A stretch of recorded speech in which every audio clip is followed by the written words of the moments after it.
Hazır Game Pass'e gelmişken ve WBO kemerini de almışken bir inceleme yapayım dedim. Sponsorlu değil dememe gerek var mı?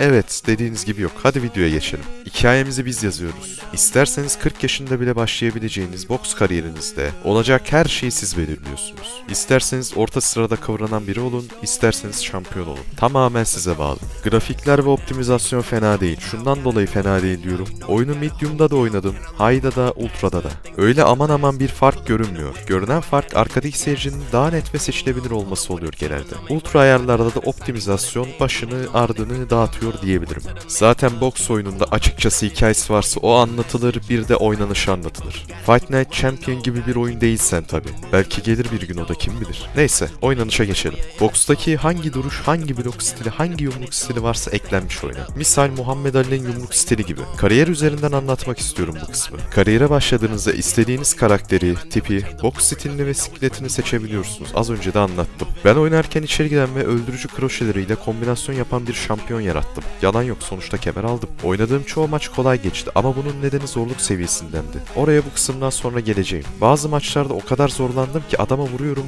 düşmüyor. Vuruyorum düşmüyor. Ama adam bana bir vuruyor, ben mefta alıyorum gibi. Ya da o kadar fazla yumruk yiyor, hatta yumruğu boşa çıkıyor çoğu zaman ama staminası %90'ın altına düşmüyor. Hatta %100, %99 oluyor. Oyunda böyle saçmalıklarda bulunuyor. Yapacak bir şey yok. Peki esas önemli olan yumruk atmak, adımlamalar. Kaçınma ve blok nasıl? Yumruklardan 3 şekilde kaçınabilirsiniz. İlki olduğunuz yerde Muhammed Ali olarak, ikincisi Peekaboo tarzında Mike Tyson gibi olarak, üçüncüsü ise agresif adımlama ile beraber direkt yön değiştirerek. Eğer zamanlamayı iyi tutturursanız güzel bir hasar bırakabiliyorsunuz rakipte. Bloklama bildiğimiz blok, yani çok bir farkı yok. Şunu da söyleyeyim aklıma gelmişken, bloğunuzun, vücudunuzun, kafanızın, sağ ve sol kaşınızın, göz bölgenizin çok fazla şişerse maçı kaybediyorsunuz ya, hani ondan konmuş. Ve de kaşlarınızın açılma derecesi var. Bunlar hayati önem taşıyor. Rakibinizin önünü göremeyecek hale getirip maçı kazanmanız olası, yani ondan dolayı söylüyorum. Yumruklar genel olarak güzel ve gitmesi gerektiği gibi gidiyor. Ayrıca oyun nasıl vurduğunuzu da doğru algılıyor çoğu zaman. Adımlamadaki animasyonlar ve yumruk animasyonları çoğu zaman göze güzel görünüyor. Hatta rakipleriniz knockdown ettiğiniz animasyonlar ya da sizin knockdown olduğunuz animasyonlar da güzel. Bazen de kolunuzdaki eklemler yerinden çıkıp tekrar aynı yerine giriyor ya da attığınız yumruk isabet özelliğiniz 92 seviye olsa bile 100 üzerinden adamla yumruk arasında 30 santim fark olabiliyor. Bunlar dışında güzel ama cilası yarım kalmış bir oyun diyebilirim. Sanki bir şeyler eksik gibi. Oyun ilk çıktığında daha vahim durumdaymış. Öyle bir durumu düşünemiyorum bile. Bayağı sıkıntılı bir durum. Onun dışında yaptığınız kombolar mantık çerçevesinde olması gerekiyor genellikle. Yani 30 tane aynı anda aynı taraftan aparkat atayım diyemiyorsunuz. O özelliği de beğendim. En azından biraz da olsa mantık barındırtıyor ataklarınızda. Takım kurabiliyorsunuz bu arada. Madem oyunu genel olarak nasıl olduğunu anlattım, bu kısma gireyim artık. Bir tane antrenman koçunuz, bir tane PR danışmanınız ve son olarak da kesik ve yırtılmalar için pansumancı. Hepsi özelliklerine göre ayrı ayrı imza parası alıyor ve maç sonundan da pay alıyorlar. Bu arada antrenman koçlarınızı geliştirebiliyorsunuz, haberiniz olsun. Benim gibi gidip de oyunun başına verilen koçu A seviyesine getirmenize gerek yok. Çünkü tek pasif özellik veriliyor size. Evet, bu oyunda da pasif özellikleriniz var. Her bir koçun geliştirilme yapılmamış hallerinin size sağlayacağı farklı yararlarının olması dışında pasif özellik olarak da farklı faydalar sağlayabiliyor.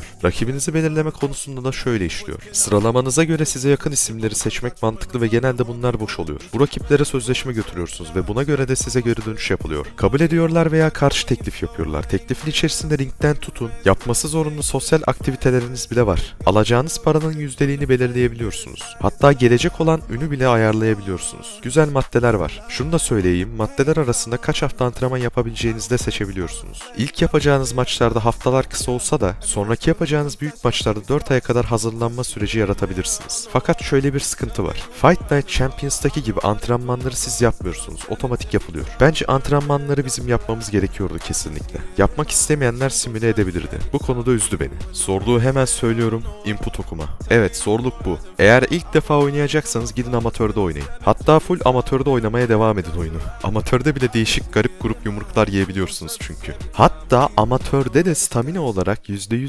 %99'da gezen rakipleriniz çıkabiliyor. Bir de 5. 6. roundlarda, haberiniz olsun. Dikkat edin. Uzun zamandır bilgisayara böyle dövüş spor oyunu çıkmasını istiyordum.